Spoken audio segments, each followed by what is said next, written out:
Move-in Day, leading with success. Here we are, Move-in Day. You've put in the hard work, analyzed your objective inside and out, created successful presentation materials, you've got the right people in the room, and chosen the peak time to have them there. Now it's time to move in and lead with success. It's time to show the client that you produce more value than your competitors, so you must deliver effectively and efficiently. Time management is an essential aspect of running an effective meeting session. Start and finish your meeting on time, and keep an eye on the agenda and the clock. If you feel like you won't have enough time to cover everything given the time you've been allowed, place your participants at ease from the start and let them know all materials may not be touched on, and that's okay. You will provide all the touch points and be available for any questions they may have. Even if you have circulated presentation materials prior, make them easily available to all attendees in the session. Clearly provide your contact information should there be any follow-up questions. As participants enter the room in a virtual session, speak, read, and write. It is important that you try to say hello and do not leave them in silence. Now is the time to confirm mute and video screen settings are not a challenge. Read their environment. Is there a background image or object that you may be able to connect with in conversation, such as family photo, sports memorabilia, an award, or an object on the shelf? You are looking to find common interest objects. Learn their passion, have them talk about it, and build that personal connection. As you receive information about common interests, quickly write down what you're learning, along with a participant name. This may be used later in conversation or in follow-up meetings. It shows you are paying attention and that you care. Once all attendees have arrived, it's time to introduce yourself and revisit the agenda. Present a brief summary of the game plan, then break the ice. The icebreaker technique is often used when people who do not usually work together or may not know each other at all meet for a specific common purpose. This helps participants engage in conversation and ease overall tension. The icebreaker can be in the form of a question or game completely off topic. The goal is to make it fun, inclusive, and generate collaboration. This is a great time to learn about the individuals and their passions or hobbies.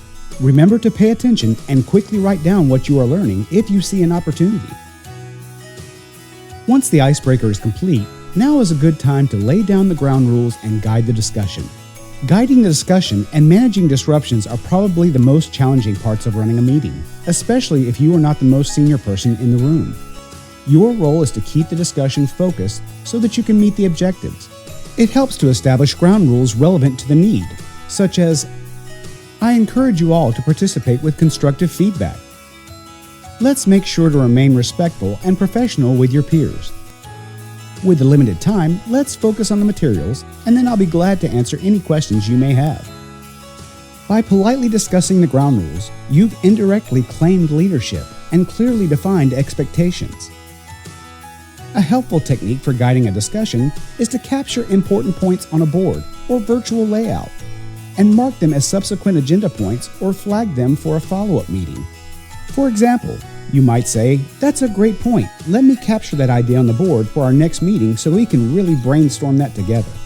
This way, your attendees feel acknowledged, but you do not let them sidetrack or disrupt the main agenda. Make it a common practice to pulse check the attendees of your audience every 3 to 4 minutes. Analyze and check in with them by staying in touch with them throughout the entire session.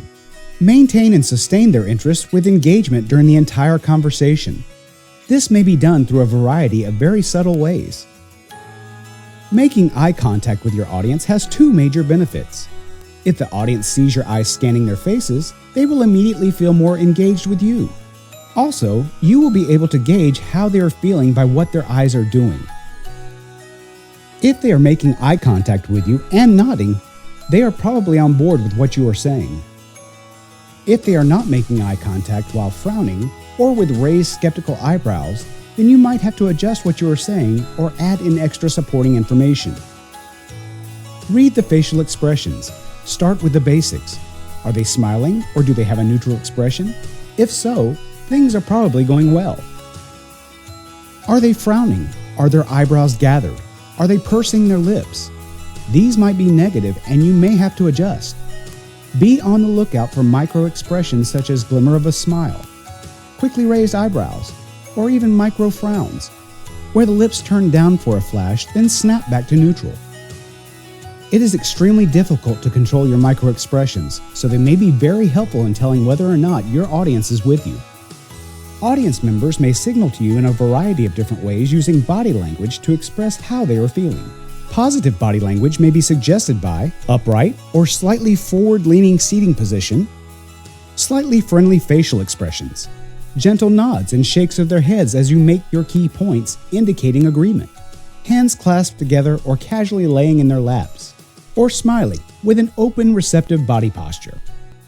Negative audience body language may be suggested by fidgeting with personal belongings like glasses, phones, pens, or hair, rustling papers or doodling on a notepad, looking at a watch or clicking a pen, leaning back on the chair or slumped far forward, whispering or chatting amongst themselves, or a hostile facial expression, arms folded and legs crossed, with the person leaning back, like they are putting distance and barriers between you and them.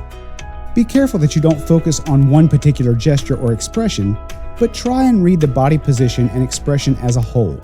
For example, if the room is cold, a person might fold their arms. But if they are doing this while frowning and avoiding eye contact, you can interpret it as negative. Analyze the overall energy in the room. When I talk about the energy, it's a combination of putting all of these expressions together into one big picture. Look at the group. Are they mostly smiling, sitting upright, making eye contact with you, laughing easily, leaning in and nodding occasionally, sharing looks with one another? It probably means you've got positive energy going on.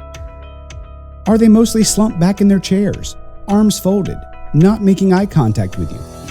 You could have some tense or awkward energy going on. If you've got good energy, keep it going. If you sense that there is tension or awkwardness, either try and lighten things up or directly ask, how can you change it?